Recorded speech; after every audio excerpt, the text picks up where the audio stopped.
Caros internautas, mais uma vez sejam bem-vindos ao Angela Podcast. Hoje vamos falar com uma figura que a nível do município dispensa qualquer apresentação. Porque é uma pessoa que tem uma missão nobre, uma pessoa que muito cedo doou-se para cuidar dos outros. Tem uma função, para muitos de nós, pela idade, se calhar não se aconselhava a aceitar, mas movido pelo espírito de missão e porque é profissional e é filho desta terra, o nosso sonho. A terra pela qual todos nós lutamos para torná-la a melhor, aceitou o desafio. Cuida de tudo e todos, independentemente da idade, porque a profissão que aceitou assim lhe obriga. Por isso, hoje nós temos a grata missão de ter conosco aqui esta pessoa. Por si vai se apresentar, mas para nós, no Angela Podcast, consideramos como uma grande vitória para nós trazermos esse indivíduo para nós, para ir conversarmos. Não é fácil, atendendo a sua função, mas hoje entendeu dar-nos essa oportunidade e com ele conversarmos. Dr. Afonso, seja bem-vindo ao Angela Podcast. Sim, senhora, muito obrigado. E obrigado ao Angela em si, porque não temos tido tanta oportunidade para aparecer em vários programas, certo? E não só nos apresentar em vários programas, como propriamente a comunicação social. E para mim isso é uma honra estar aqui. Nós agradecemos. Estar aqui e depois não só conversar, porque às vezes é importante, as pessoas veem a pessoa a trabalhar ali e não sabem propriamente quem é a pessoa, né? E depois há aquela coisa em que esse não sei de onde de onde veio, o que é que ele faz, o que é que ele pensa, porque cada um tem os seus objetivos, certo? E tem uma missão. E eu propriamente estou aqui, agradeço, porque vou ter a oportunidade de me apresentar melhor. Exatamente. E vamos exatamente começarmos aí. Mas finalmente quem é? Para nós é Dr. Afonso. Sim. Isso é que nós sabemos, mas pode auto-apresentar-se. Quem é, afinal? Sim, senhora. Eu sou o Afonso Maria Sabino, filho de Sabino Paulo Lolo e de Maria da Conceição Londa, ambos naturais do Soio. A mãe é do Quimpondo e o pai é do Ngande Soio. Opa! E eu realmente fui nascido no Taritari, propriamente do Soio. Até atualmente continuamos no mesmo sítio, que é no 1º de Maio, na rua, antigamente chamavam de Abricomil. Certo. Sim, senhor. Ainda está lá a casa dos meus pais. E quase sempre a minha vida foi aqui. Tirando só depois das guerras, tinha que deslocar e ir para Luanda para dar continuidade aos estudos. Porque nós sabemos o que aconteceu depois das guerras, certo, em relação aos estudos. Então uma boa parte dos jovens do Soio foram para Luanda para ir dar continuidade aos seus estudos. E nós não fugimos à regra, também fomos. E dali fomos dando continuidade aos nossos estudos. Mas dizer que o Soio sempre esteve no coração, né? Sim, senhor, sempre esteve no coração. E não continua. E continua, sempre, né? Sempre. Saímos, mas antes de sair, a nossa vivência toda foi aqui. Ainda lembra-te dos teus amigos? Sim, não, lembro-me muitos. Temos o Jota, o Zé, Zé, nós chamamos, cada um tinha alcunha, Zé Gago e Gagaú, que nós lhe chamávamos. Tem muitos, e depois tem o próprio meu irmão, né? Porque nós naquele período, a nossa brincadeira essencial era jogar bola e andar com carros de lata. Olha, que isso já desapareceu. O meu irmão foi uma pessoa que fazia tão bem os carros de lata e eu também aprendi e fomos fazendo os carros de lata. No entanto, é que imitávamos todo tipo de carro que havia na base do Quanda. No entanto, é que aquilo serviu já como se fosse um negócio para nós naquele período. Nós fazíamos tão bem os carros e depois íamos trocar com grade de gasosa, Fanta, Coca-Cola, e às vezes era maçãs. E tínhamos essa vida. Então já éramos conhecidos nessas andanças.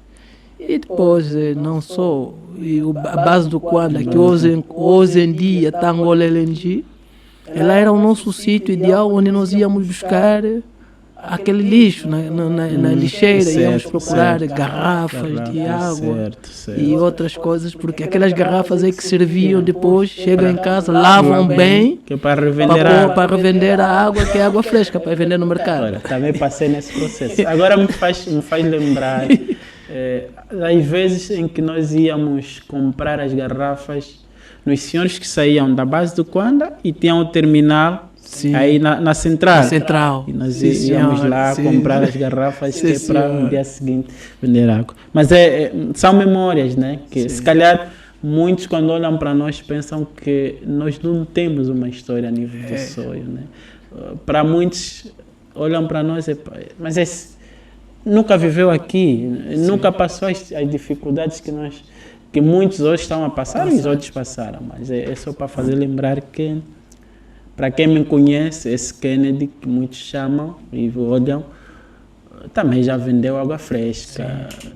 Já fizemos, eu lembro-me, em 90, na altura, havia aqueles navios que vinham de Luanda, Tita e o outro, Ângela, sim senhor. E outros. O mercado ainda era ali ao lado onde hoje é o Instituto Superior Politécnico do Soio.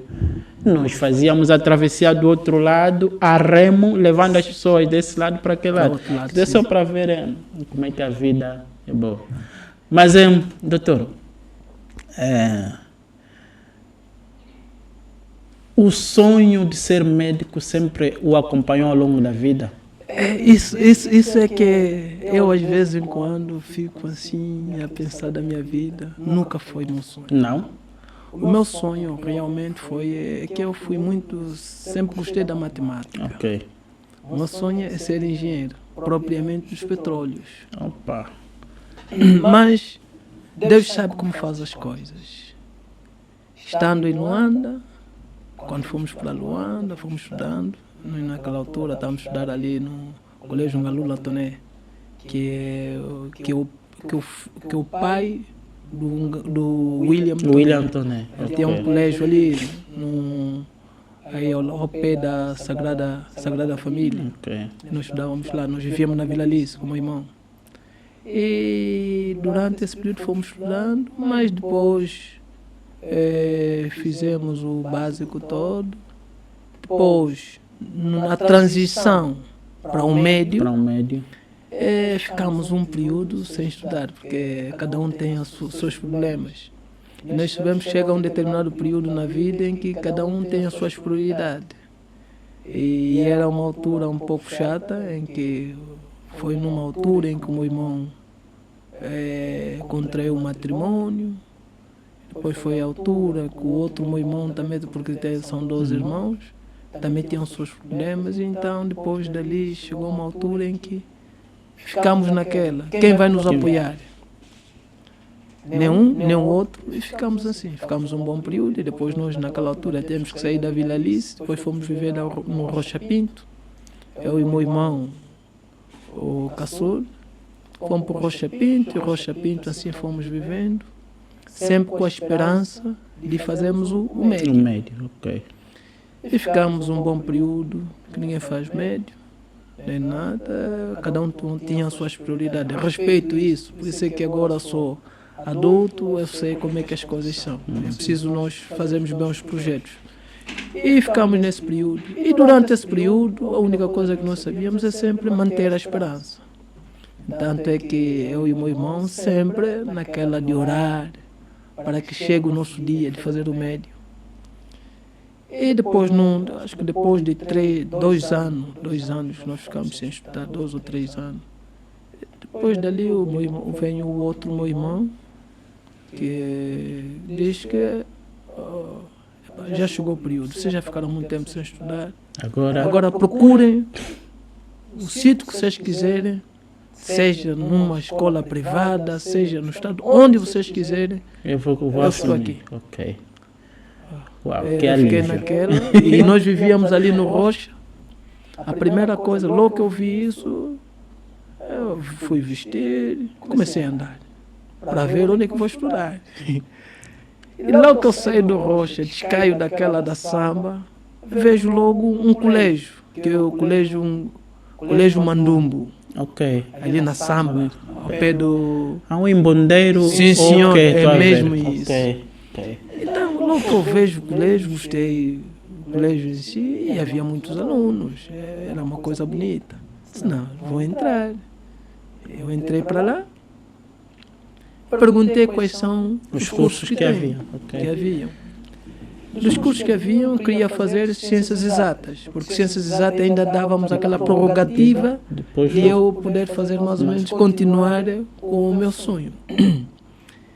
E será que não? Ciências exatas não tem espaço. Só temos espaço para ciências sociais e enfermagem. Opa. Meu Deus. Eu disse, preciso fazer ciências exatas. Também pelo período que eu fiquei sem estudar. Fazer mais ciências sociais significa dizer que logo que eu terminar tenho que fazer logo a faculdade. Então, eu disse, meu Deus, eu já fiquei tanto tempo sem estudar. Ciências sociais já não vou fazer. Então, se eu for fazer só, eu vou fazer enfermagem. Enfermagem. E dali fui para a enfermagem. Como é que é? Deram-me todas as regras, quais são as regras, quais são as minhas prerrogativas, fazendo a enfermagem, o que é que eu posso fazer mais no futuro e assim sucessivamente. Mas como o período que eu fiquei também sem estudar, quase entreguei-me a Deus. Ok. Era mais orar, pedir a Deus que nos dê o tempo, nos dê o nosso momento para dar continuidade aos nossos estudos. Então, decidi fazer a enfermagem. E nos primeiros dias foi difícil. O primeiro mês foi difícil. Mas aos bocados... A coisa foi fluindo sim, e foi gostando. Depois encontrei pessoas lá que já trabalhavam. Ok.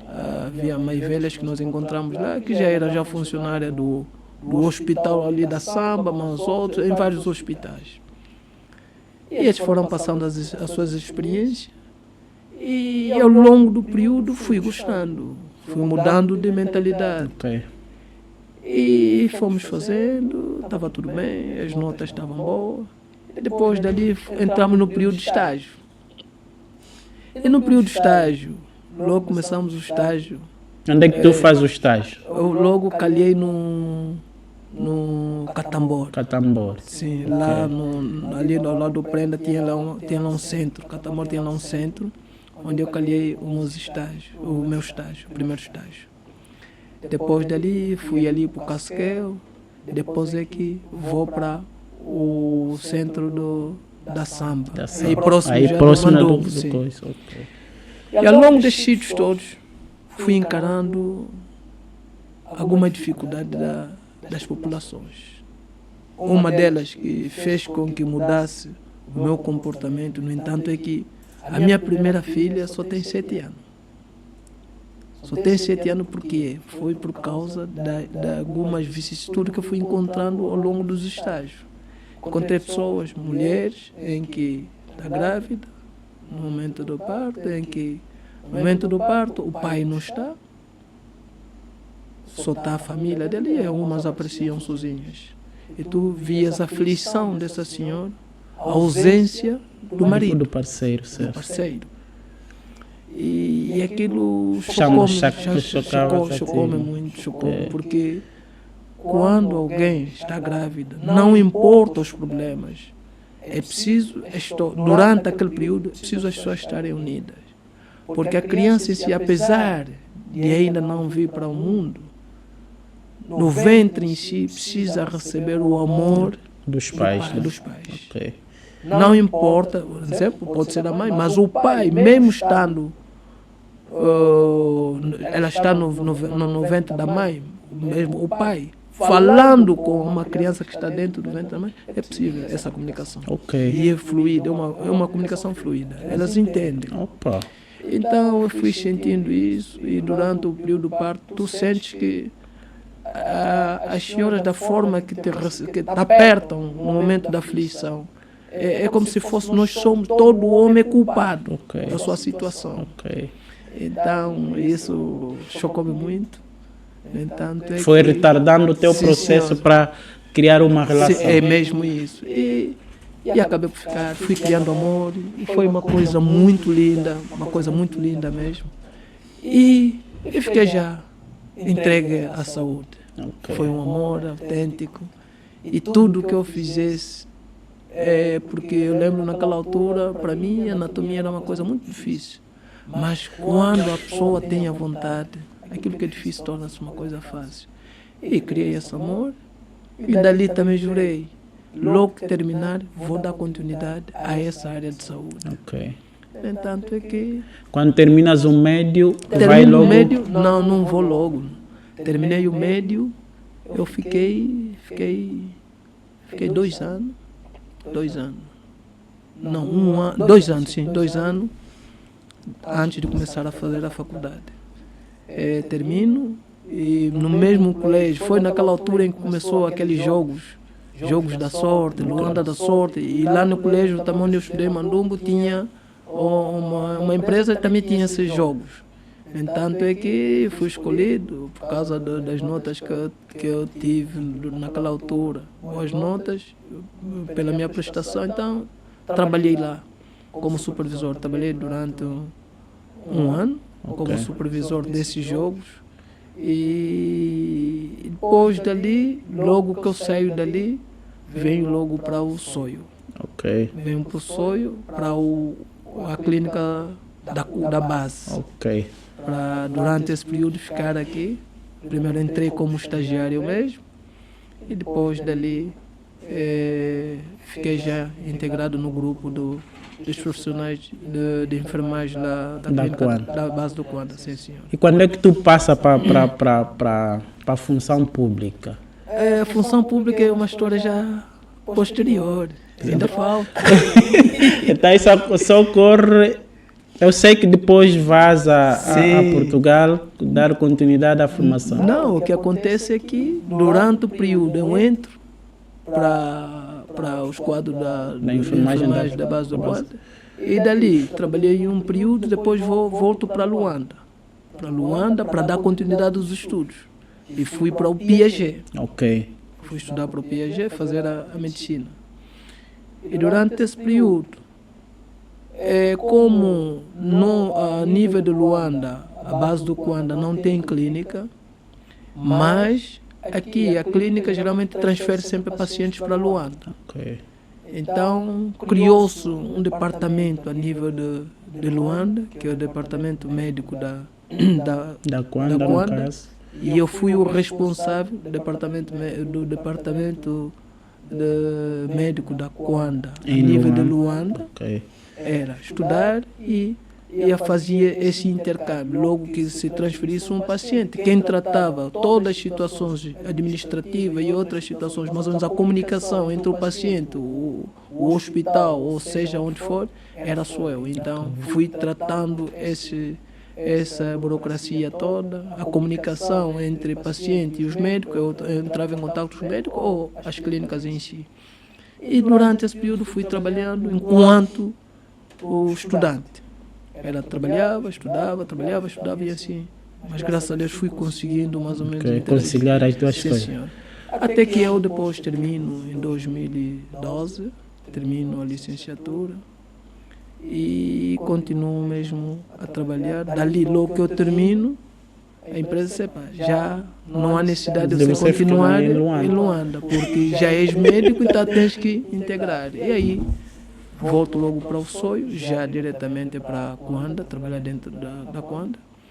E comecei a trabalhar como médico na Cuanda. E em 2013,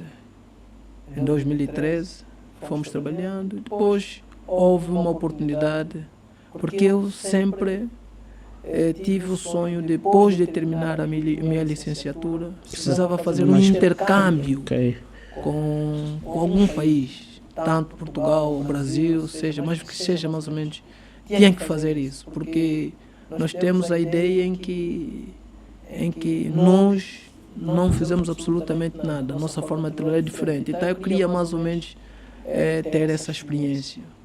Então tive a oportunidade de fazer a especialização em Portugal, mas antes de começar a especialização tinha que ficar durante um período no Hospital da Luz. Ok.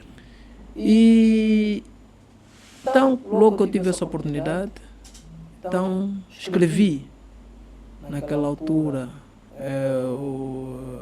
para a Cuanda, para a Direção-Geral da Cuanda. Naquela altura não havia o diretor-geral, mas só havia o diretor-geral adjunto, que acumulava.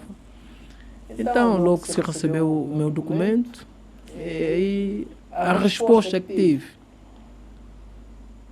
ou rescindimos o seu contrato, se tu fores para Portugal, então vamos rescindir o contrato.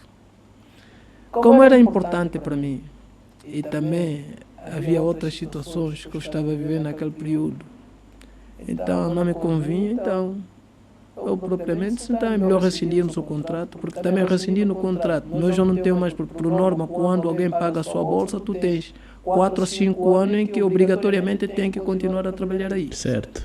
Então, como tive a oportunidade de rescindir o contrato, já não havia essa obrigatoriedade. Okay. Então rescindimos o contrato, o diretor-geral rescindiu, o diretor-geral junto rescindiu o contrato naquela altura. E assim, depois de rescindir o contrato, eu propriamente depois fui para Portugal. Mas antes de ir para Portugal, como já não tinha nenhuma colaboração com a Cuanda, então decidi ir visitar Mbaza Congo. Okay. Fui para Mbaza Congo e cheguei em Mbaza Congo, fui visitar o hospital provincial. E foi naquela altura em que havia uma crise entre Angola e Cuba, em que a maioria dos médicos cubanos estavam assim, a regressar logo para aqui. Então eu fui visitar o hospital provincial e quando fui para lá, naquela altura estava lá o Dr. Silva, que era o diretor-geral, e o Dr. Carlos Germano, que era o diretor clínico. Grande senhor. Conheci-os. E eu fui lá visitar, assisti à reunião. O que me impressionou, o hospital recebe muitos pacientes e havia poucos médicos. E com a retirada dos cubanos, quase... A situação complicou-se. Estava complicado. E eu disse, eu jurei uma bandeira. Jurei uma bandeira porque a enfermagem você jura e a medicina concluir também tinha que jurar. Então, um compromisso sério que temos. Cheguei em casa e disse, não, meu Deus, mas eu não estou a fazer nada. Enquanto vou esperando a minha viagem para Portugal, deixa eu prestar serviço ao hospital sem remuneração. Ok. Então, ali aceitaram, fiz o documento, teve um bom parecer e comecei logo a prestar os meus serviços ao Hospital Provincial, mas sem remuneração nenhuma, porque não fazia parte da função pública. Fui e estava tudo bem. Fui andando, e depois dali chegou o momento em que tinha que partir para Portugal. E assim, eu fui para Portugal, fui para o Hospital da Luz. E foi uma experiência boa. Foi uma boa experiência. Naquela altura, quem me recebeu foi o Dr. Roquete, que era o diretor clínico lá do Hospital da Luz. Para quem conhece o Hospital da Luz, em termos normais, é um dos melhores hospitais a nível de Portugal, em Lisboa mesmo. E eu vivia em Odivelas, e são mais ou menos 15 minutos de Odivela para o Hospital da Luz, 15 a 20 minutos. E eu tinha essa vida. Quanto tempo fica em Portugal? Eu fico quase um ano. Quase um ano. E era para dar continuidade, mas o que fez com que eu voltasse uma coisa simples. Para alguns é duro, mas para mim eu acho que foi a melhor via.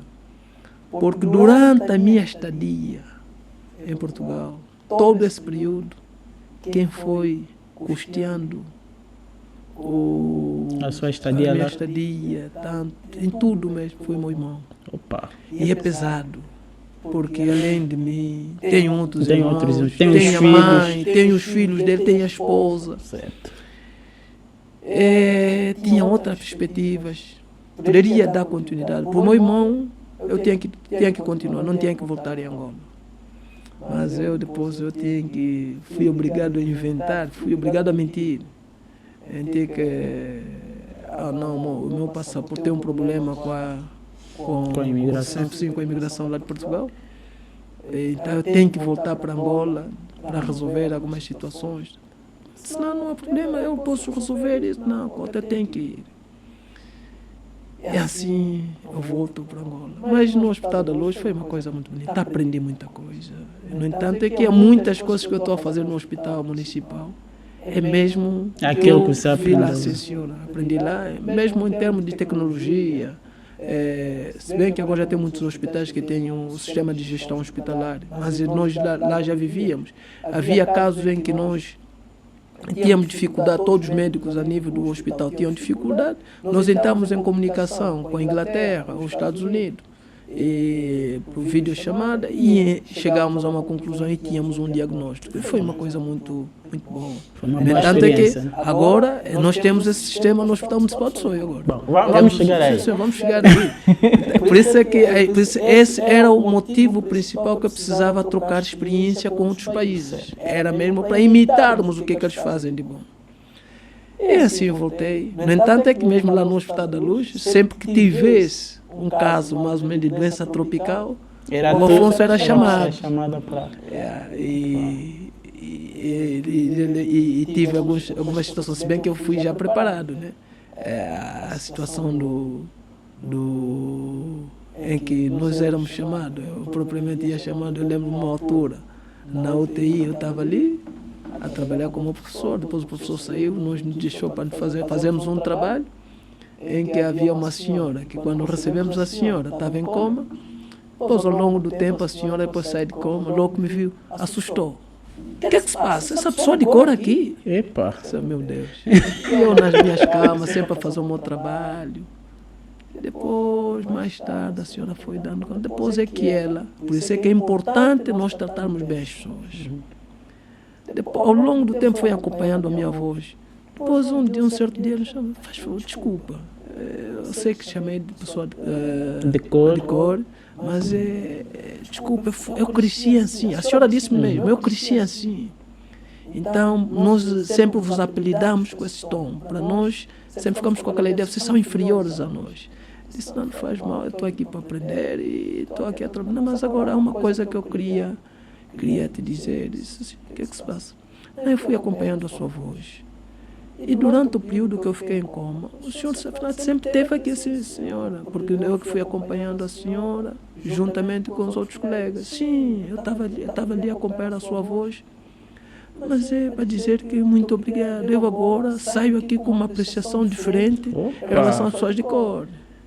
E ela disse-me, olha, jovem, continua assim. Continua a trabalhar da forma que você está a trabalhar. Se entregue mesmo. Não liga às vezes o que as pessoas fazem. Porque às vezes as pessoas o que dizem não é porque querem dizer. Foram ensinados dessa forma. Que é o caso e dela. Assim, e eu fui aguentando nas camas. Para mim era uma coisa normal. Então, dizia depois, chegou um certo momento, eu propriamente tinha que voltar para Angola, decidi mesmo isso. Depois, com o tempo, depois de eu criar as minhas condições, eu propriamente vou custear os meus estudos. Quer dizer, ainda tenciona e voltar a estudar? Não, vou, ainda tenciono, porque eu preciso terminar a minha especialização, tenho que fazer a especialização, porque existem coisas que nós às vezes nos sentimos bem na vida e uma delas é essa. Quase uma boa parte das coisas estou a fazer e continuo a fazer, mas tem outras coisas que são pessoais e eu preciso fazer.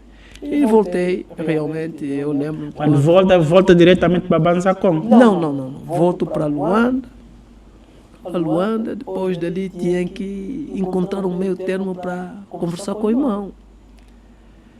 E depois dali tive a oportunidade, eu lembro naquela altura nós íamos para o Calumbo, nós temos o hábito de ir sempre ao Calumbo. Sou católico, então nós temos sempre aquele hábito de irmos ao Calumbo. Então nessa de ir ao Calumbo, aproveitou já confessar, né? Sim. Antes mesmo do... Mano, eu voltei para Angola, não é nada aquilo que eu dizia, mas sim, o que aconteceu é isso. Cota, eu tenho grande consideração, eu não sei como te pagar, mas não posso aproveitar. O mano tem sua responsabilidade. E eu não sou o único irmão. Nós somos ao total 9. Então tem muita gente. E naquela altura, quase uma boa parte, tirando só o meu irmão, que o mais velho, que já trabalhava. Naquela altura era na Texaco. E nós, todos dois, quase uma boa parte, dependiam do meu irmão e da mãe também. Se eu fiz isso por causa disso, o meu irmão ficou muito chateado comigo. Mas chateado. Eu sei que o Cota vai ficar chateado, mas é o caminho que eu escolhi. E eu tenho certeza, eu vou continuar a lutar. E um dia o mano vai sentir esse orgulho da minha decisão. Mas eu preciso fazer isso. Preciso o mano mais ou menos apoie os outros também. Okay. Eu já tenho um nível que já dá para caminhar sozinho. Ficou chateado comigo durante muito tempo, mas era necessário. E aí fomos andando. Depois fui fazendo uns trabalhos a nível de Luanda, mas depois dali decidi, não, vou voltar para Mbazzacom, porque naquela altura agravou-se mais ainda. Voltei para Mbazzacom, e naquela altura o meu irmão ainda estava lá, e encontrei de novo, a situação piorou. Naquela altura, antes de eu viajar, tinha poucos cubanos, mas quando eu volto já não tinha nenhum cubano. É que lembro do Dr. Silvio e do Dr. Carlos, estavam totalmente atarefados, é muito trabalho. E eu acabei por ficar lá, disse, não, já voltei. Você vai ficar? Sim, vou ficar. Fiquei lá. Continuar o voluntariado. Voluntariado, é isso que eu queria perguntar. Sem ganhar absolutamente nada. Continuei, graças a Deus, e foi uma coisa bonita, aprendi muita coisa. No entanto, é que depois acabei por ficar na medicina, naquela altura, fui trabalhando com o Dr. Carlos, depois o Dr. Carlos tinha outra responsabilidade. E depois ficou lá com um outro doutor, que é o doutor Kulanfuka, naquela altura. Estava lá. Fui trabalhando com ele era o coordenador da medicina, e puxou-me como adjunto, fomos trabalhando. No entanto, é que depois ele sai, eu fico lá como coordenador. Fomos trabalhando, até que depois o Dr. Carlos depois vem para Luanda. Depois veio outras propostas para nós. Era já adjunto. Ficamos. Depois veio o concurso público. Todos nós entramos. O atual diretor-geral do Hospital Provincial, o Dr. Almeida, que é o diretor clínico, eu, o Dr. Antônio, que é o atual diretor-geral do Hospital do Coimba, o Dr. Yors, todos esses entramos juntos. Quase uma boa parte dos jovens entramos todos juntos nessa altura no concurso público, participamos e nós passamos. E é isso que entramos como efetivos na função pública. E quando é que o doutor chega, quer dizer, quando e como chega a diretor do Hospital Municipal do Sul? Sim, senhora. Depois de nós subirmos, trabalhamos durante um bom período, fomos trabalhando, sempre aquela entrega. E depois dali, depois eu já conhecíamos o hospital, já éramos voluntários, então já não, para algumas pessoas já não éramos novos. Portanto, depois houve uma proposta. Eu sei que recebi essa proposta até. Fui nomeado durante um período, eu em missão de serviço.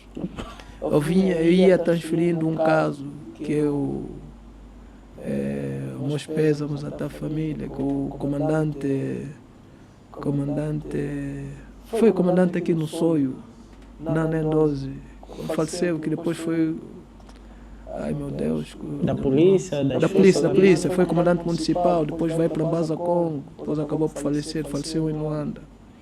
Eu é que acompanhei o comandante Quinito, ok, Quinito, O yeah. comandante Quinito, quando entra para o hospital, estava numa situação grave e fomos acompanhando, então havia necessidade de nós transferirmos. E eu, propriamente como médico, disse: não, a transferência eu vou fazer a transferência, eu propriamente vou acompanhar, porque era uma situação complicada. E acompanhei de Luanda, de Mbaza Congo, até o hospital militar principal. E ao longo desse caminho é onde eu recebo o telefonema, naquela altura, do Dr. Jovete, doutor do gabinete essencial. Doutor Afonso, nós temos uma proposta para ti, mas de momento é só um pensamento. O doutor entende da informática? Não, eu entendo, sim senhor. Não, nós precisamos mais ou menos mudar a dinâmica da instituição. Então queremos que o doutor mais ou menos assegura a pasta de diretor administrativo do Hospital Provincial. Eu disse: não, eu sou médico e logo para disse: não, mas vais continuar a exercer. Disse: não, doutor, mas vai pensando, mas não diz ainda nada a ninguém, só vai pensando. Chegamos ao Hospital Militar e graças a Deus foi bom eu ter acompanhado. Chegamos no Hospital Militar, havia aquela demora, mas depois dali apareceram médicas que foram minhas colegas de carteira. Só, doutor Afonso, o que é que se passa? Não, estamos... E depois agilizou-se o processo, depois receberam o paciente e continuou. E eu no dia seguinte tinha que logo voltar para Mbaza Congo. Voltei para Mbaza Congo. Logo que eu chego em Mbaza Congo, de manhã cedo, nós saímos ali às madrugadas. Logo que eu chego, fez logo as pessoas a me parabenizar. Uns até mandarem mensagem, eu na ambulância mandarem mensagem. E eu não sabia do que se trata. Então fiquei na escava, porque eu não sabia do que se trata. Pensei que era por causa da transferência que eu fiz. Afinal, não. Chego na minha casa, encontro os meus colegas, o Dr. Bamba e o Dr. Almeida, a me parabenizar. Disse: meus parabéns. Parabéns de quê? Você não sabe, depois dali, antes de falar com ele, eu recebo um telefonema da doutora diretora da rádio, a Celeste Londres. Liga para mim e diz: doutor, meus parabéns. E eu pergunto: mas parabéns de quê? Doutor, foste nomeado. Está a fingir o quê? Eu disse: não estou a fingir. Disse: não, você foi nomeado como diretor administrativo do Hospital Provincial. Disse: eu? Sim. Nós já passamos o comunicado. Então depois desligo, converso com meus colegas que estavam ali à minha frente a me parabenizar. O que é que se passa? Então, antes de vir para o Soio, o doutor era o diretor administrativo do Hospital Provincial. Sim, senhor, vamos chegar lá até que chegares aqui para o Soio. Essa é a minha vida. E aí, então, depois dali, o doutor Almeida disse: não, doutor, fomos nomeados. Eu sou diretor clínico, ele tinha sido nomeado como diretor clínico. Você é o diretor administrativo. Disse: sim.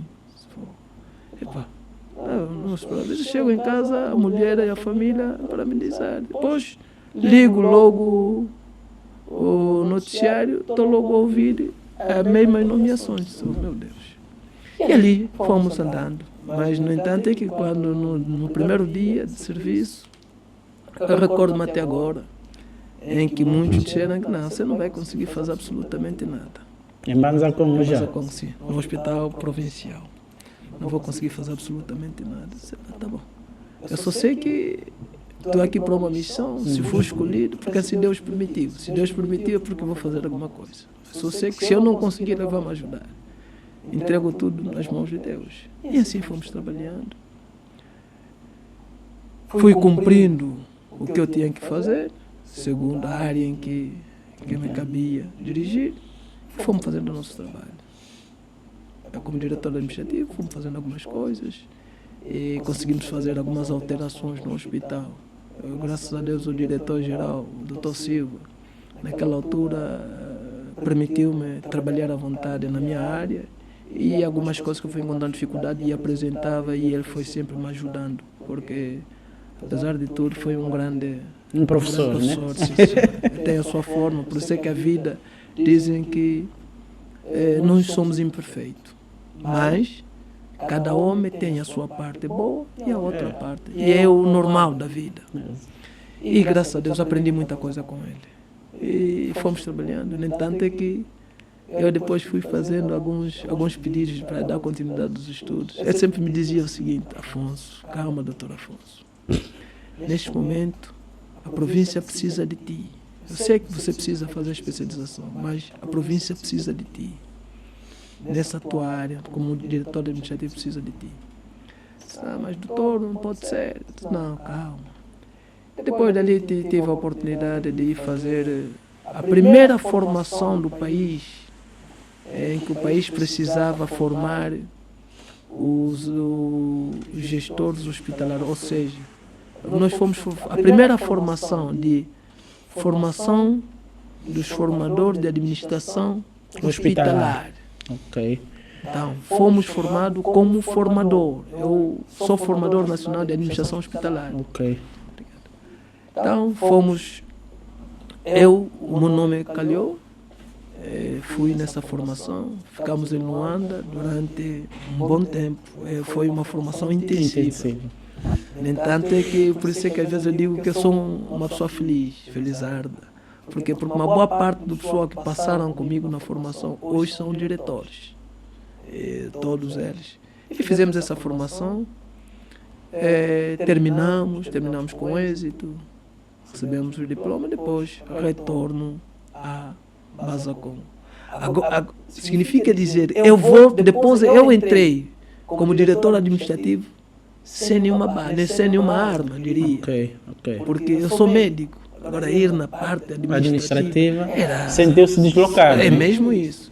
Mas depois de eu ir fazer essa formação dos formadores de administração hospitalar, eu volto para Basacom já de uma forma diferente. Eu já tinha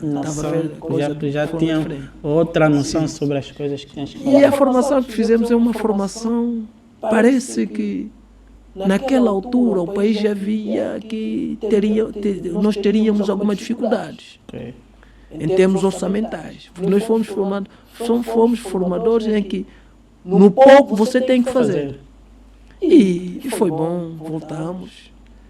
Já vi a minha área já de uma forma diferente, já tem uma visão diferente. E fomos trabalhando. Durante esse período, depois, em 2019, veio a Covid. E o primeiro caso logo foi em onde? Soio. Foi logo no Soio.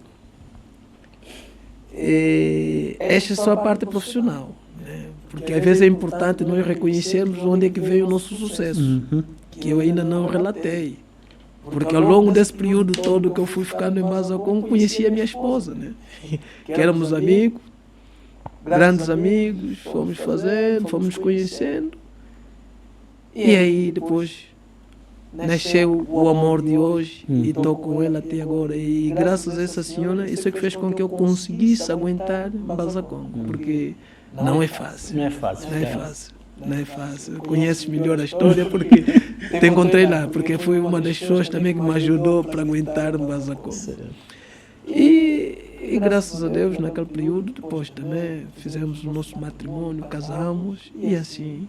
É a minha força. Acaba sendo uma força que o casamento solidificou, que era a tua personalidade como profissional da saúde, mas também conseguiu dar-te aqui um apoio, né, que você precisa, porque não é fácil. Não é fácil. Trabalhar com pessoas e na condição de doentes, né? É verdade. Então tu vens para o Soio exatamente nesse período da Covid. Sim, senhor, mas vim porque quando se prepara a equipa de resposta rápida, havia todos os integrantes. Então depois estava a se pedir um médico para fazer parte. O Dr. Juvete, naquela o diretor do Gabinete Provincial de Saúde, não poderia ser o único médico, porque ele também fazia parte. Então tinha que haver alguém que para estar no campo. Como não havia ninguém a aceitar vir ao sonho, E na condição que estava. eu, como diretor administrativo, a princípio não tinha como vir. Mas sou médico, sou técnico. E aí sim, eu disse, Jovete, eu posso fazer parte, como médico, da equipa da resposta rápida. Disse, tá bom, ainda bem. Então, e assim preparou-se a equipa de resposta rápida. E ficou um colega lá internário, que é o Paulo Nelem, ficou lá durante esse período internário. E viemos para o Soio. Durante esse período fomos trabalhando no Soio.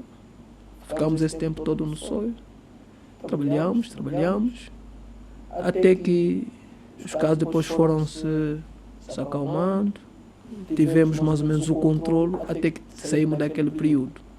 Mas durante esse período, por isso é que dizem que às vezes nós temos que agradecer a Deus tudo que acontece nas nossas vidas. Às vezes há sítios onde nós somos colocados, é porque Deus já está a ver.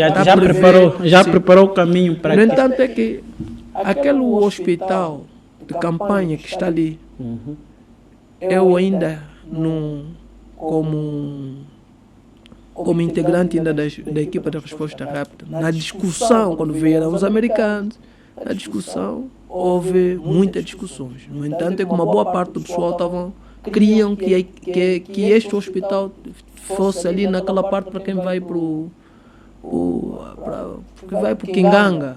Quinganga, há um terreno que está lá. Queriam que mais ou menos se implantasse lá. E eu fui defendendo o contrário, que fosse mesmo naquele espaço, porque o espaço onde está, havia um alpendre naquela altura, no hospital. Então fui defendendo que fosse mesmo lá no hospital. E depois perguntaram, mas por que você está defendendo isso? Não, nós temos que começar a pensar o pós-Covid. Ok. Se esse material fica ali em cima, depois do Covid, vai servir para quê? Quem que vai para lá? E depois ainda fui mais, em termos de controle. Temos lá boas pessoas, seguranças, o que para assegurar isso. Então, depois de eu argumentar, e as pessoas, os mais velhos, foram pensando sobre essas coisas todas. E eu lembro depois tanto o doutor Jovete, o doutor Belo naquela altura. Não, doutor Belo não. Era o doutor Jovete, o doutor Belo ainda não estava cá. E a doutora Lúcia Tomás. E o adjunto Suca, depois de uma boa reflexão, disse, não, o Afonso tem razão. E a equipa americana também concordou. Não, o doutor tem razão. E assim, onde vai se colocar o hospital campanha, onde está. E aí depois fomos trabalhando. A ligação entre o Estado e as empresas privadas foi boa durante esse período. Okay. Há coisas que nós aprendemos. Eu, durante esse período de Covid, aprendi muita coisa. Porque eu tenho o péssimo hábito onde está a minha equipa, porque o Dr. Jovete era mais administrativo. E eu a parte operacional. É que mesmo ao ir para o mar, nas sondas, porque nós visitamos as sondas, se temos um caso, vamos. Eu ia com a equipa. Eu quase conheci as plataformas através do Covid. De helicóptero, de barco, e nós íamos todos. E graças a Deus tivemos um trabalho formidável. Conheci muita gente, gente boa, e que atualmente está a ajudar eu ver o hospital de uma forma diferente. Consigo comunicar-me com todas as empresas que estão sediadas a nível do Soio. E não só, até no Anda. E depois não demora.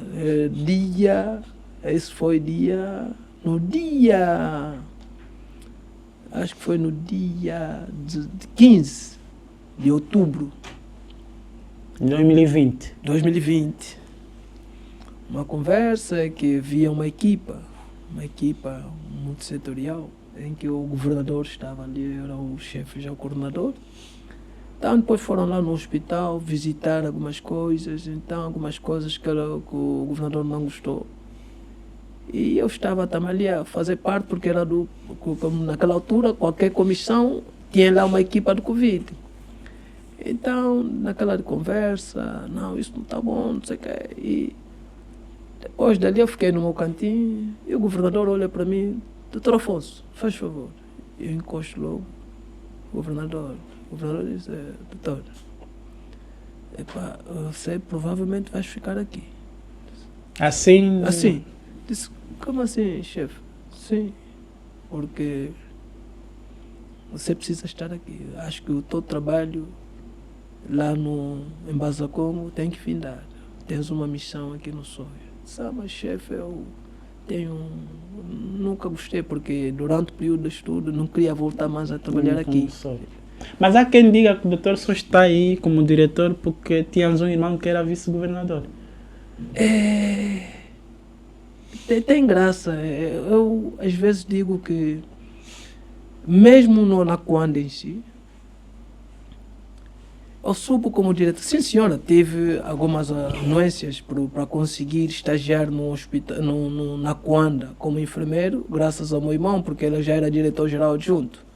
Sempre existe uma ajudazinha. Mas tem graça em que eu só subo como responsável do departamento médico da Quanda depois do meu irmão sair. Durante o período que eu estive na Quanda, fui um técnico normal. Quando o meu irmão sai, depois de muito trabalho, é que o diretor-geral adjunto, naquela altura, o Dr. David Ndamba, disse, não, esse já é o responsável.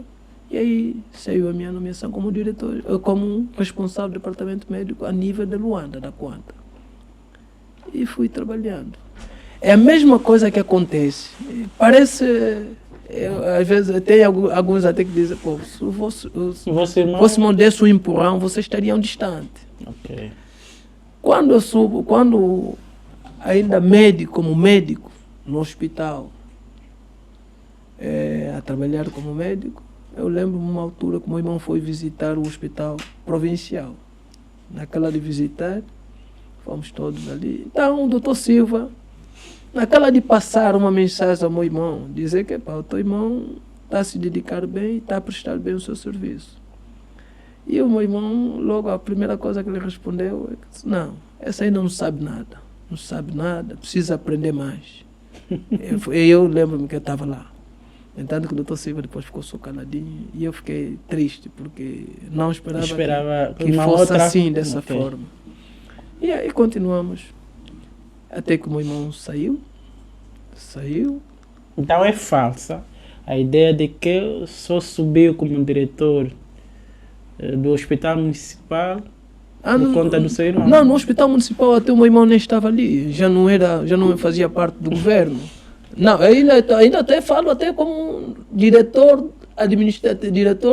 administrativo do hospital provincial, que isso que eu estou a contar. Yeah. Quando o meu irmão sai como vice-governador, depois de um período, é que eu subo como diretor administrativo. Já o meu irmão não estava lá.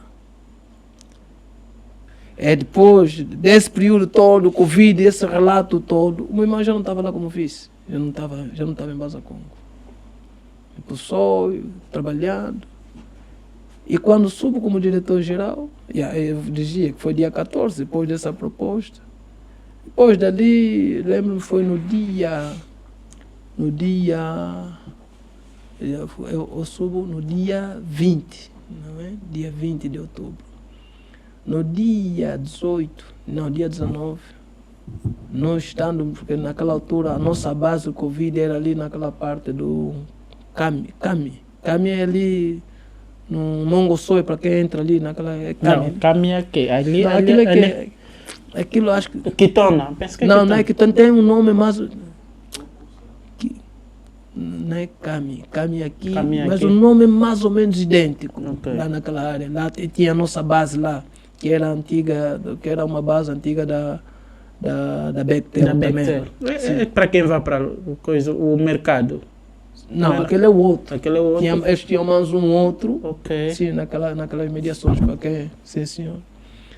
Aquilo é entre o bairro Fino, antes de chegar ao bairro Fino, você entra à esquerda. Okay. Havia lá um bairro com contentores, né, de lá onde era a nossa base. Depois o doutor Jovete chega de noite e diz, doutor Afonso, faz favor, estou a propor o seu nome para para o diretor do hospital. Disse, mas doutor Joveta, sim, essa é a nossa lógica. Precisamos que você cumpra algumas missões. Disse, mas doutor, isso é preciso... Não, não há discussão. Não há discussão. Está proposto. Então, pedimos alguns documentos. Disse, não, o documento está aqui, o meu currículo está aqui, tá. Dali pensei que fosse uma coisa, mas depois comecei a ligar. Primeiro o governador falou comigo, agora o doutor Joveta vem falar, então não sei o que está a se passar. No dia seguinte eu já estou a ouvir a publicação na rádio, que é no dia 20 de outubro. Que já estava indicado. Já como diretor-geral do Hospital Municipal de Soio, mas com muitas missões por cumprir. É aí onde fico como diretor-geral até hoje. Até hoje. Desafios no Hospital Municipal de Soio. Eu lembro-me, deixa que eu lhe confesso, se calhar muitas das vezes também somos mal compreendidos, né? O Hospital Municipal do Soio, nos anos idos, teve uma situação que quase inquietava todo e qualquer paciente. Ou seja, o hospital servia apenas para ir buscar uma receita, porque os medicamentos tinham que ser comprados fora do coisa. Eu lembro-me em 2020, quando morre o meu pai, como temos essa intervenção nas redes sociais, sim, eu desabafei. Disse que não era respeitável com um hospital municipal e um município do Soio, pelo número da população que tem, as pessoas tivessem essa dificuldade de ter fármacos dentro do hospital municipal. E se calhar fui mal interpretado na altura. E a minha pergunta é, como é que estamos hoje a questão dos medicamentos para os doentes no hospital municipal? Sim, senhora. Obrigado. Esse foi dentro dos desafios, quando eu soube como diretor-geral, esse fazia parte. No entanto, é que para nós continua a ser uma preocupação. Um desafio grande. Mantém-se, graças a Deus. No entanto, é que em 2020, quase já o fim do ano, começamos a mudar o quadro em termos de fármacos, porque não se aceitava em que um paciente entra num hospital, até para fazer uma injeção tem que comprar a seringa de pirona, luva, certo, e assim sucessivamente. Então era já um desafio para nós naquela altura, e no entanto é que fomos trabalhando, no entanto é que uma das primeiras decisões que nós tínhamos tomado naquela altura era nós revermos o orçamento que o hospital tem e vermos o que é prioridade.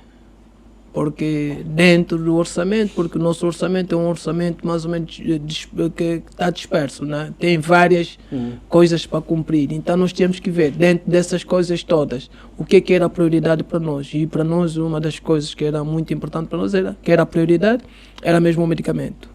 No entanto é que fomos obrigados a refazer algumas coisas e começamos mais ou menos naquela altura a resolver aquela situação do medicamento, e conseguimos logo aquelas coisas essenciais, nós já conseguíamos mais ou menos resolver. E depois, quando chegou o outro ano, que é o ano 2021, nós já estávamos um pouco mais folgados, o orçamento era novo, okay. Então depois continuamos com esse desafio até o dia de hoje. Hoje já não temos essa situação? Não, nós, assim, ainda bem aproveito essa oportunidade.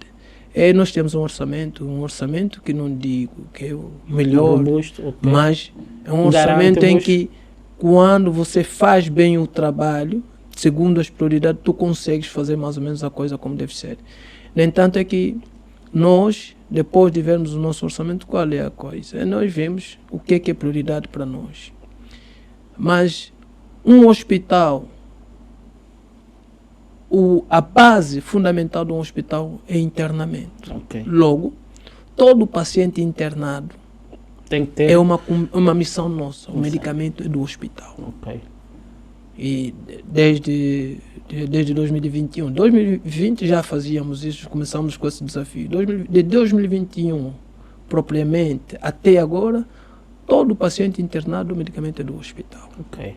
Pode surgir alguma coisa de especialidade que o hospital não tenha, uma ampola, okay. Não sei o que, isso sim, mas todo o medicamento que é dado no hospital, que de todo paciente internado é mesmo do hospital. Agora, o nosso desafio era nós, com consulta externa, já pacientes não internados, Certo. que por norma, geralmente consulta externa seria mais para os centros e postos médicos, mas por causa da dificuldade nós também fizemos muitas consultas externas. No entanto, é que nesses pacientes nós tínhamos que criar prioridade. Dos 0 aos 18 anos, esse paciente consulta externa no medicamento do hospital. Ok. Dos 50 para cima, também, essa aqui é prioridade também no hospital, recebe no hospital. No intervalo, Agora, no no intervalo 18... entre 19 e 49, este porque é a área ativa, ou seja, é a fase ativa. São uma boa parte dessas pessoas trabalham, então já consegue comprar os seus medicamentos, mas dentro desse existem algumas exceções. Existem uns que absolutamente não trabalham. E nós, esses aqui, nós também demos.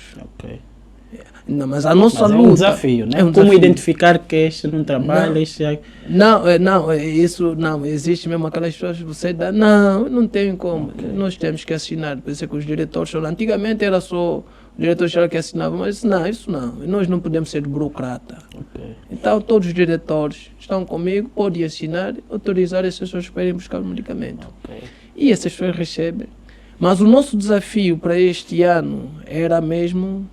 Todos esses, tanto interno como externo, tinha que ser mais. Acesso, tivemos uma diminuição até em relação a esse ano.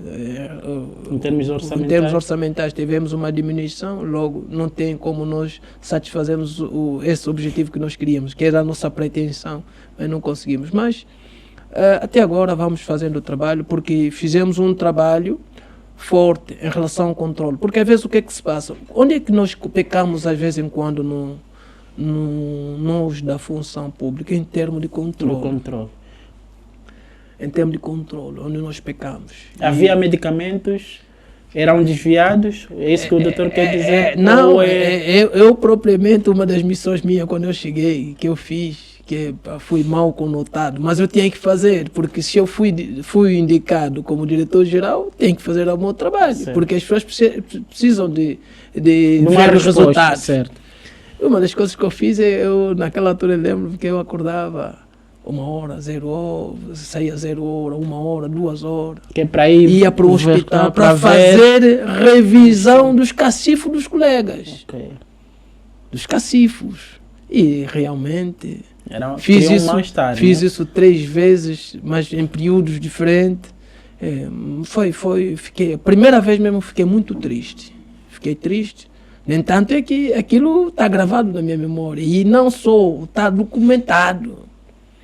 O que eu encontrei foi triste. Até encontrei medicamento estragado, caducado, nos cacifos. Significa dizer que naquela altura que se comprava tudo, os colegas recebiam e metiam nos seus cacifos. Isso é uma questão de consciência, é uma questão de educação. Mas fiquei muito triste. No entanto, é que eu levei esses fármacos todos numa sala maior, fizemos fotografia, fundamentei aquilo, fiz um relatório, guardei, porque aquilo está comigo. E é triste. Eu, propriamente, havia cacifos com cadeado. Eu disse, eu sou mesmo diretor. Fui mesmo estragando os cadeados todos, depois compramos cadeados, metemos cadeados. Isso está proibido. Já não há mais cacifo. O cacifo pode encontrar, mas já não há mais medicamentos. Cacifos com cadeados. E depois continuamos, depois fiz mais umas 2 visitas depois dessa. Também quase a mesma, mas já com poucas quantidades. Segundo, porque geralmente a gente faz um trabalho, atrás desse trabalho tem que haver algumas decisões. Certo. As decisões foi trocar. E nós, todos os dias, todas as manhãs, cada chefe da sala tem que fazer o levantamento de medicamento, que é unidose, que nós chamamos unidose. É um medicamento que os pacientes que estão internados vão fazer. Todos os dias tem que fazer o levantamento desses medicamentos. E você, quando toma uma decisão, depois vai acompanhando essa decisão, para ver os prós e contras. Depois vai mais ou menos coadunando para ver se tudo vai em boa linha ou não. E vimos que depois havia alguma dificuldade concernente havia casos que vocês não deixaram. Os colegas levantaram daqueles pacientes que viram naquela altura. E os outros que estão a entrar depois ficam com dificuldade. E fomos deixando os medicamentos, eles deixavam, a farmácia geral deixava sempre alguns fármacos na supervisão, que ficava sobre responsabilidade da supervisão. E aí, caso aparecesse pacientes que precisam de quê, então tinha sempre medicamento. Mas também fomos encontrando algumas debilidades. Então depois chegamos a uma conclusão. Foi difícil. E essa decisão foi tomada este ano. E foi difícil mesmo. Primeira coisa, nós precisávamos controlar. Qual é a forma de controlar? Havia necessidade, porque também não era só as câmaras não entraram só pelos medicamentos, entraram porque nós às vezes somos acusados, que nós é que maltratamos maltratamos aquele. Era essa. Então, existem coisas que realmente é. E existem situações em que as pessoas que vão é que fazem questão, depois só para levarem a má fama da instituição. Então, hoje implementaram, eu já pude observar, implementaram um sistema de vigilância dentro do hospital. Que permite fazer o controle interno, nesse caso, os seus colegas, né, para tu mesmo à distância consegue fazer esse monitoramento, mas também para garantir aqui que para nós, os utentes do hospital, termos aqui a noção que hoje já não é a mesma coisa, né? Chegar lá, a quem vai com intenções, se calhar, de fazer alguma coisa, hoje... No entanto, é que nós temos uma história muito linda. Nós, há tempos, houve um jovem que desapareceu em Luanda, em que apareceu nas redes sociais e muita coisa. E depois foi visto a nível do sonho, e segundo as pessoas diziam que foi visto no hospital municipal. E é uma pessoa em que quase todo o país ficou mais ou menos atrás desse jovem. Então recebemos muitos telefonemas. E nós, prontamente, antes de respondermos, primeiro vigiamos as câmaras para ver, e realmente vimos um jovem que mais ou menos com a mesma fisionomia. Mas não era. No entanto, é que tiramos as imagens deste mesmo jovem, porque, graças a Deus, as câmaras têm essa capacidade. Podemos recuar e tiramos as imagens. Tiramos as imagens e mandamos propriamente, trabalhamos juntamente com os órgãos de defesa e segurança, mandamos para eles. E depois, automaticamente, ainda demos umas outras informações. Tentamos saber onde é que o jovem estava, demos conta que ele depois foi transferido, eles propriamente foram para a Clínica Sagrada Esperança. Como já tinham imagem e disse onde é que foi, propriamente os órgãos de segurança foram para lá, foram ver, realmente não tinha nada a ver com este jovem. Conseguimos mais ou menos, e depois eles continuaram a fazer o trabalho. O jovem foi visto, foi apanhado no Bengo. Mas conseguimos justificar. E não só, e além de outras situações, né? Temos um exemplo, temos um caso concreto de uma colega também que meteu-se em uma situação não boa. Eu, como já tinha informação, mandei chamar o pessoal todo, nós na conversa, perguntamos, a colega continua a negar. Então foi necessário mostrar a colega, quem é esse aqui? Então é mais ou menos, e aquilo tem nos ajudado muito, tem nos ajudado bastante. E depois a outra decisão que tomamos é que, por causa da dificuldade, cada um tem o seu trabalho. O enfermeiro, o trabalho dele é mesmo cuidar. O farmacêutico é cuidar dos fármacos. Então decidimos, a farmácia externa trabalha das 8 às 15. Das 15 para adiante, pode haver alguma dificuldade. Então havia necessidade de nós abrirmos uma farmácia interna. Para não haver mais esse truque, porque não foi comprar isso, porque não havia, ou porque vender. Não. Toda aquela pessoa que precisar de medicamento, tens o processo do paciente, tens os fármacos, vai na farmácia interna, aquilo 24 horas, tens os fármacos.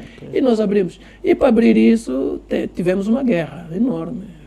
Fomos chamados de nomes, os colegas nos chamaram muitos nomes. No entanto, é que houve colegas mesmo que tentaram mais ou menos dar informações em que a mortalidade do hospital aumentou porque o diretor decidiu que os medicamentos agora... Não diz a realidade. Doutor, esse é um tema muito crítico. Hoje fala-se muito da mortalidade. Não é caso específico apenas para o hospital que dirige, Sim. mas são vários, né? São várias as lamentações das pessoas. As pessoas chegam a dizer que no nosso hospital, às vezes, dá medo de ser internado lá, porque as pessoas morrem muito. Tu, como profissional e gestor do hospital, o que achas que está na base de muitas mortes? É chegada tardia ou temos mesmo déficit em termos de tratamento? Sim, senhora. Falando do tema de morte, primeiro começo. Como já estamos a falar da mortalidade a nível do sonho, reconheço realmente. Para mim, geralmente, eu trabalho à base de críticas. De críticas, certo. Muita gente diz, mas o Afonso, como é? Não, para mim, por isso é que, no entanto, o meu gabinete está sempre aberto. Qualquer pessoa que venha, eu estou lá pronto para receber. E o meu número é um número, mais ou menos, diria que é um número vulgar. Todo mundo conhece, tem acesso. Então, a mortalidade realmente eu reconheço que há muita mortalidade. E depois nós temos em parte, diria a felicidade, porque a morgue também malhou pelo hospital. Certo. Agora, somos infelizes porque para toda a gente, quando o caso entra, às vezes externo, entra para a morgue, e mesmo pessoas que morrem em outro sítio, primeiro ainda vai por dentro do hospital. Para confirmar a mortalidade. Depois dali é que é levado para a morgue. E existe casos também ultimamente em que as pessoas que morrem em outro sítio depois morrem em casa, vai deixar na morgue. Mas ao sair, chama a atenção ao sair, porque ao entrar não vê muita gente, só vê um carro às vezes. Agora ao sair são 3 carros, é muita gente, então chama a atenção das pessoas. Ao sair, então qual é a descrição, qual é a visão das pessoas? Todas as mortes que saem da morgue é do hospital. Okay. No entanto é que por causa mesmo disso nós ficamos preocupados. No entanto é que fizemos um trabalho, eu propriamente pedi há 2 meses, pedi um trabalho que estamos a fazer, vamos continuar para resistir às mortes intras e extra-hospitalar. Okay. É que o resultado em si, porque realmente eu também via meus colegas estavam sempre tristes por causa dessas situações todas. Somos acusados, uns até dizem que o hospital como tal é uma morgue. Uma morgue. E realmente fomos fazendo o trabalho. E o resultado em si, que nós, até agora que nós temos, mais ou menos eu fui obrigado, todos os dias na nossa reunião, eu vou passando a informação aos colegas, para que se sintam bem. Não é, mas precisamos trabalhar mais, precisamos melhorar em termos de atendimento, precisamos continuar a aumentar a nossa experiência em termos de tudo para que nós possamos prestar o melhor serviço à população. Mas o resultado não condiz com aquilo que as pessoas dizem. Okay. Mas só que nós não podemos vir ao público dizer que isso é assim, porque existem coisas que é segredo. Mas nós propriamente, até agora, nós ainda vamos terminar, ainda não chegou o fim do ano por causa do nosso relatório. Okay. Nós temos um relatório temos uma graça, é que o hospital, os seus médicos viajaram alguns para ir fazer formação. E uma boa parte estão a voltar. Já voltou o especialista em medicina interna, que atualmente é diretor clínico. Temos a especialista em pediatria, também está lá. O nosso cirurgião também já chegou. E ainda temos outros que estão a chegar. Tem uma outra também que chegou, que é ginecologia. Então, aos poucos, o hospital vai tendo... O hospital ficou, desde que eu entrei como diretor-geral, até este ano, é só agora mais que tivemos um cirurgião. E as pessoas agora perguntam, as pessoas não sabem como é que nós resolvíamos as coisas. Gestão. Agora nós temos um cirurgião, já consigo estar um pouco mais à vontade.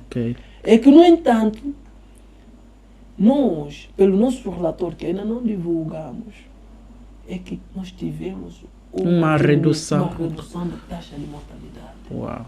Nós, no passado, uma boa parte do caso de malária levava à morte. Mas agora já não.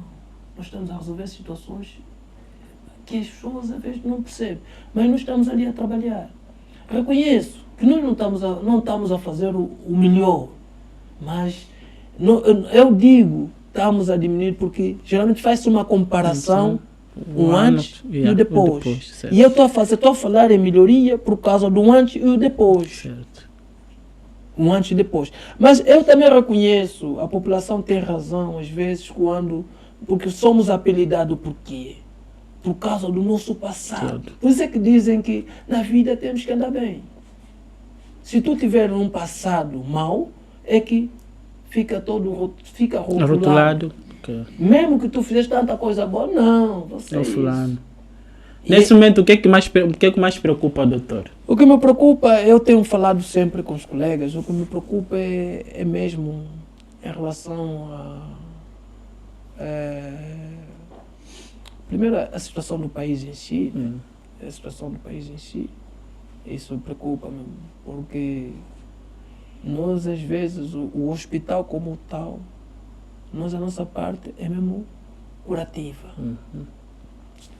E existem situações em que às vezes os pacientes aparecem. Há fármaco, para fazer esses fármacos, você precisa estar bem em termos de alimentação. Nós temos licença no almoço, mas às vezes é preciso a pessoa também estar bem. Porque o melhor remédio é a alimentação, a nutrição. Porque muitos às vezes não ficam doentes por causa da alimentação. E nós, atualmente, é muita gente, e essa é a minha preocupação, é muita gente, é que primeiro prefere ficar em casa doente, vai na farmácia, estou a sentir isso, recebe o medicamento, começa a fazer a automedicação. Certo. E depois, quando ver a situação agravou, é só assim que vai procurar pelo serviço? Não vai ainda logo no hospital, ainda passa em outros caminhos. E depois tem a outra situação, as crenças. As crenças, ok. Porque agora tudo, mesmo que é uma patologia, não, eles dizem logo é tal. E outras coisas. Primeiro, passa tanto tempo ali numa casa que essas senhoras que fazem tratamento tradicional, depois da própria pessoa, não, isso aqui já não tem nada a ver conosco. Vê que já está nas últimas que mandam para nós. E uns vão nos centros que não tem a ver propriamente com o Estado, porque o Estado, quando recebe, manda logo para nós. Okay. Vai em outro sítio. Depois, uma boa parte desse pessoal, desses centros privados e o resto, tudo que é medicação que eles fazem é tudo injetável. Que é uma preocupação, né? É uma preocupação, porque existe, tudo tem a sua forma de tratar. Existem situações em que, por isso é que nós chamamos de tratamento ambulatorial e tratamento já de casos internados. O que eles fazem para tudo, para eles, é como se fosse um paciente internado. Ok. Depois, o que é que acontece? Nós somos o hospital. Qualquer centro ou posto médico em que a situação que eles não conseguirem tem que mandar para nós. E ao mandar para nós temos que ter um relatório, a oportunidade de tratarmos com os fármacos que temos, que propriamente são fármacos hospitalares, que são os injetáveis. Okay.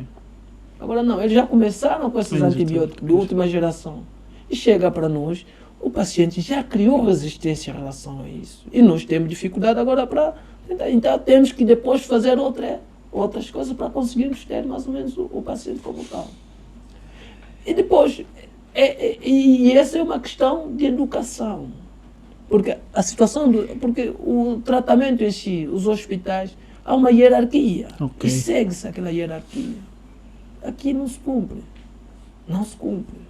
Os centros médicos fazem um trabalho que deveria ser feito pelo hospital municipal. E quando a situação se complicar, é que mandam para lá. É que mandam para lá.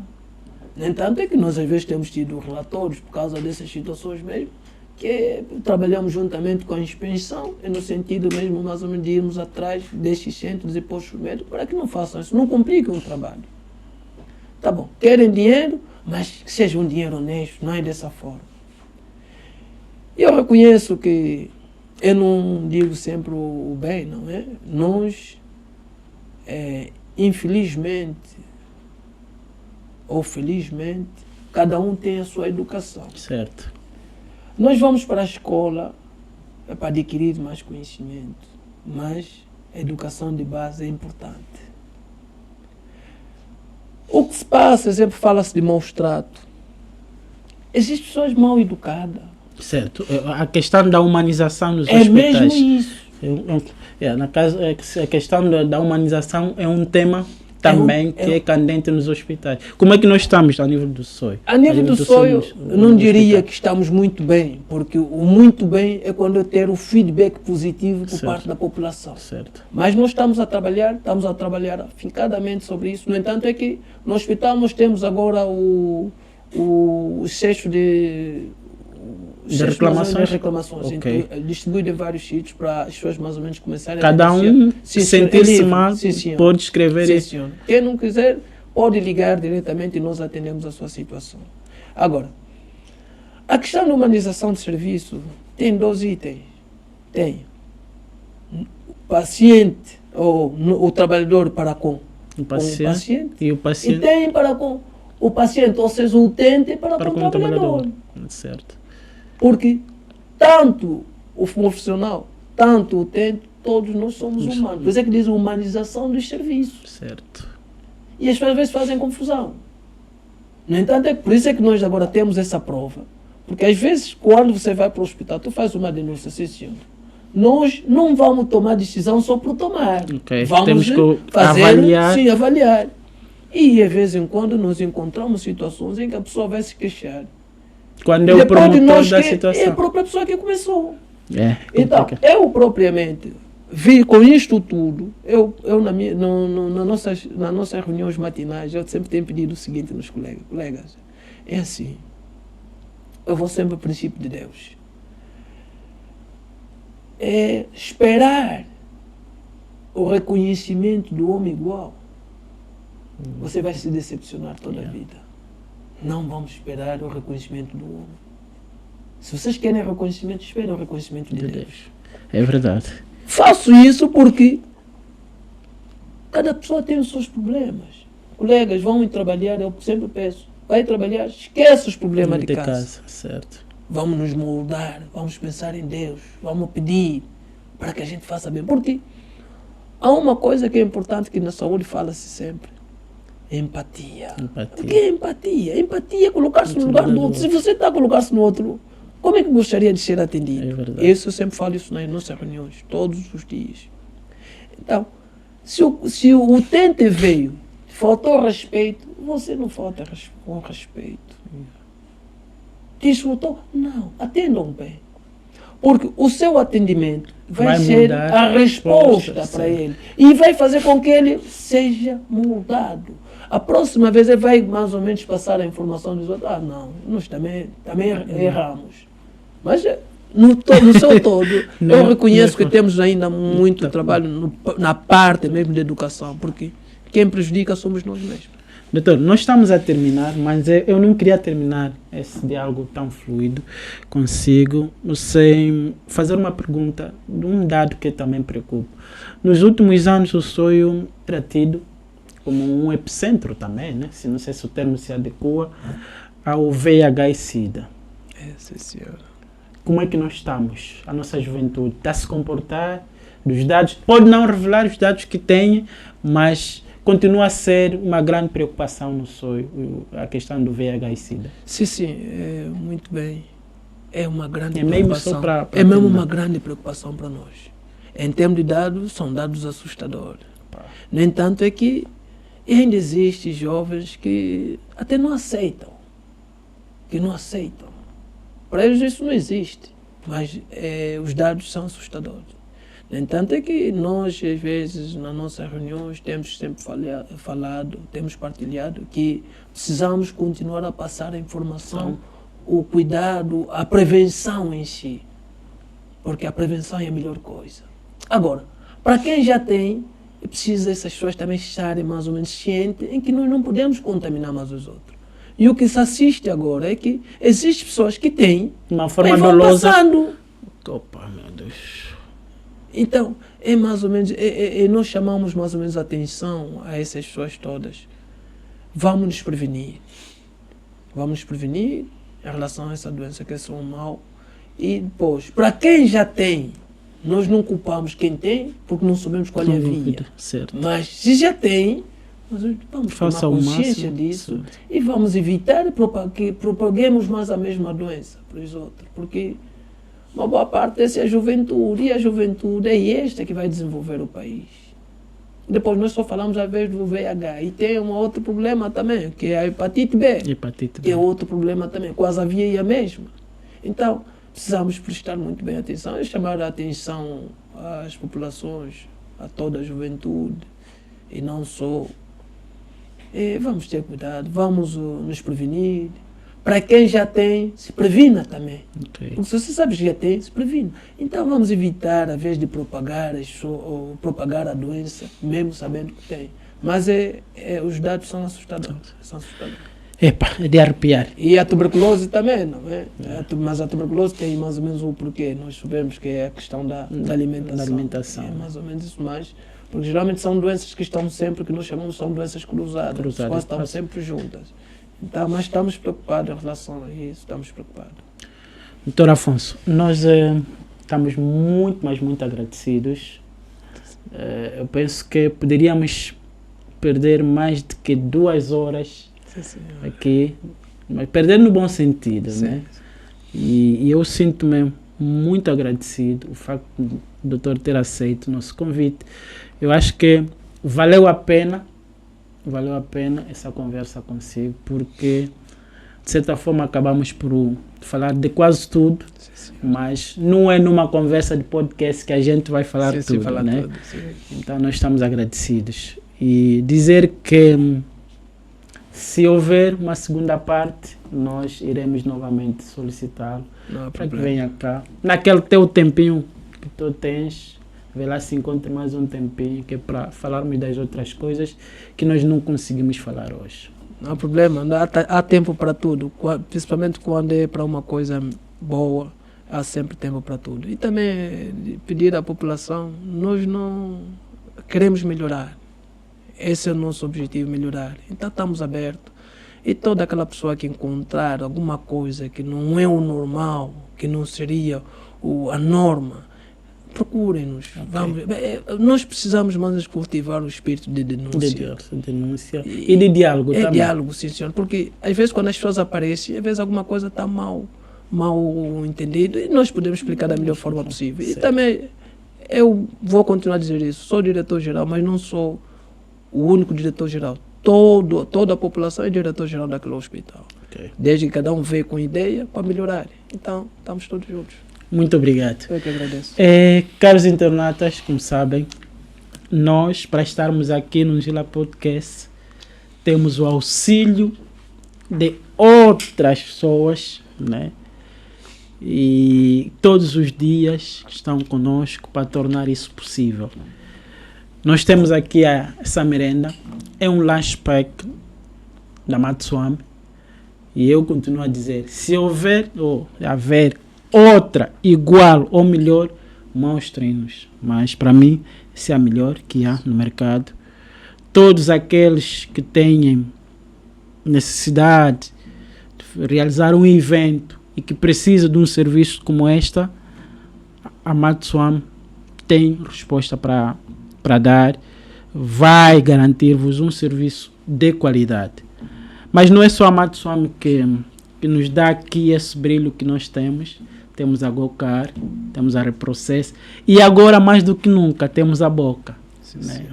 A Boca é mesmo fantástica, né? Também temos o apoio da Ngila Multimédia, né? Que é dono desse espaço bonito, né? Então, estes são os serviços que nós temos aqui e nós temos que publicitar, porque eles garantem que este Ngila Podcast se torne na realidade que há hoje. Mas o nosso apelo também continua a ser o mesmo, né? Por favor, vá às nossas páginas nas redes sociais, façam os likes, partilhem, e no nosso canal do YouTube, subscrevam. Nós também queremos crescer como os outros. não basta dizer que pá, o Fly tem milhões. O Fly também começou de pequeno, mas ele se tornou no Fly que nós todos hoje estamos a aplaudir. Por isso é nosso. Vamos aplaudir, vamos levar ao colo para se tornar também uma marca no nosso município e na nossa província, que está no país todo. Por isso, muito obrigado mais uma vez por terem nos acompanhado. Esperamos estar convosco no próximo episódio. Muito obrigado.